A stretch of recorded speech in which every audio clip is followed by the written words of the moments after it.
clear. Okay, on to Gimme 5. All right, ladies and gentlemen.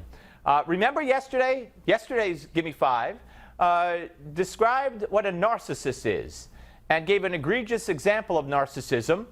Our president, speaking to the Congressional Black Caucus last week, talked about how people, had dogs, had a battle with dogs being sicked on them and water hoses and police and everything to fight for the right to vote as an African American.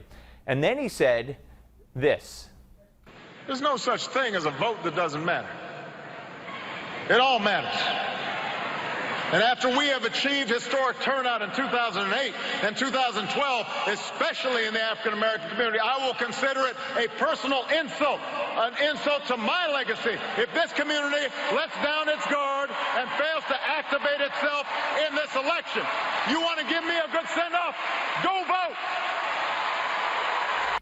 Of course, the pathetic narcissist should have said, because he was talking about them in a previous breath, for the legacy and the memory of those people who fought so hard to make it possible, do it for them. No, no, no, no. Narcissist in chief says, do it for me and my legacy. Okay, so with that as the backdrop, I also played a professor at Princeton, African American Studies at Princeton, who said he was insulted. He thought it was condescending by Barack Obama.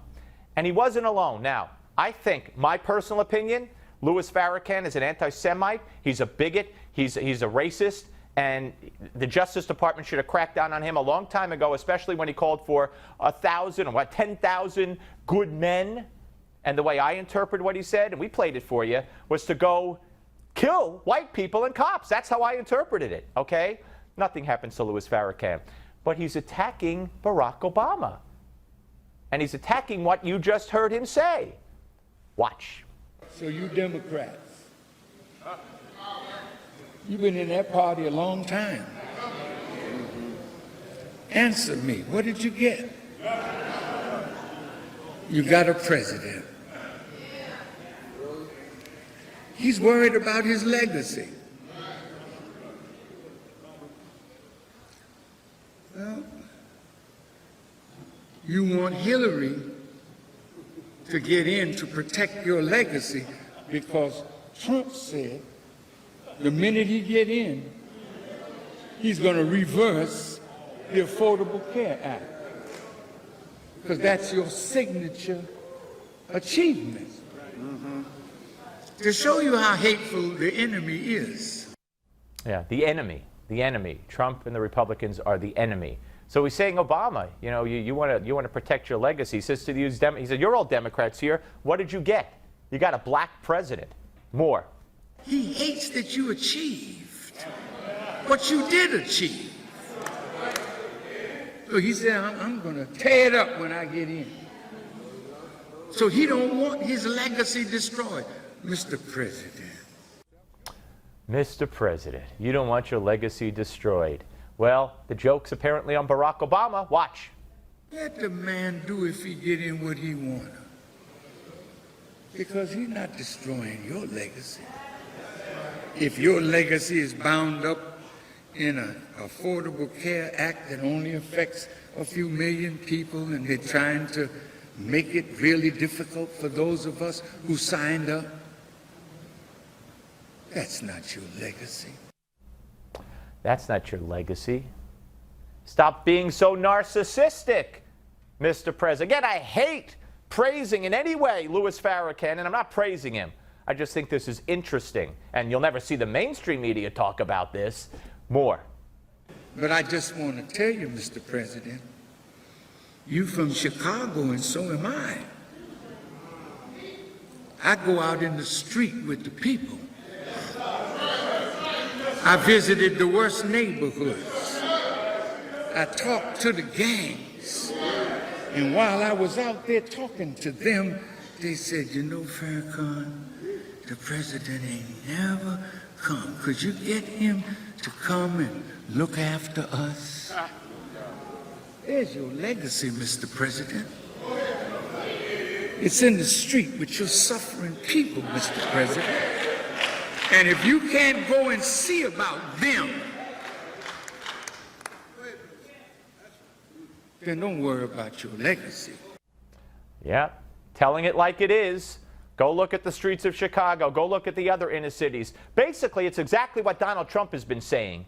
And when he says it, they call him a racist. They say crime is down. Not in the major cities. It's not down, but more. Because the white people that you've served so well, they'll preserve your legacy. The hell they will. But you didn't earn your legacy with us. We put you there.